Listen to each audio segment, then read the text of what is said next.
Hello students, myself Asha Lata. Welcome to your Hindi class. पिछले class में हमने विवेकानंद जी के बचपन से संबंधित जानकारी प्राप्त किया है, तो आज हम आगे की जानकारी को देखेंगे। Open your text book, page number 19। अध्ययन काल में उनकी रुचि व्याख्यान देने और विचारों के आदान प्रदान करने में थी।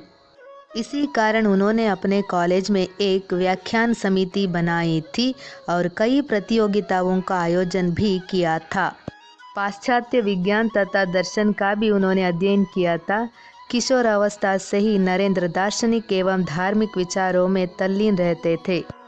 एक दिन नरेंद्र रामकृष्ण परमहंस के पास पहुंचे और अपनी जिज्ञासा उन्हें कहा सुनाई। रामकृष्ण परमहंस ने नरेंद्र को अपना शिष्य स्वीकार किया।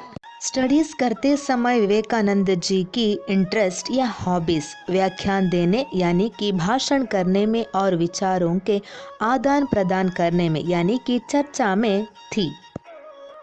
इसलिए उन्होंने अपने कॉलेज में एक व्याख्यान समिति बनाई।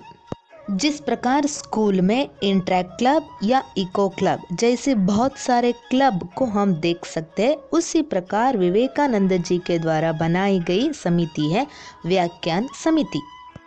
इस समिति के अंदर अनेक प्रतियोगिता यानी कि कंपटीशन कंडक्ट किया करते थे।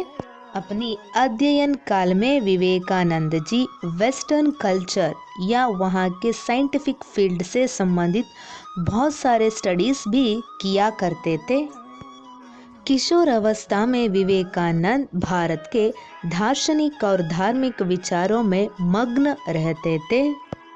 किशोर अवस्था का मतलब जिसकी आयु 11 से लेकर 15 तक की हो, उसी अवस्था या उसी एज को हम कहते हैं किशोर अवस्था। Age between 11 to 15। Next, Ramakrishna Paramhansa ji के पास जाकर एक दिन विवेकानंद जी अपनी मन की इच्छाओं को बताते हैं। जो बात या ज्ञान की चाह, उसे हम कहते हैं जिज्ञासा। सो वही जिज्ञासा यहाँ पर विवेकानंद जी रामकृष्ण जी के पास जाकर कहते हैं। बाद में रामकृष्ण परमहंस जी ने नरेंद्र को अपने शिष्य बनाते हैं।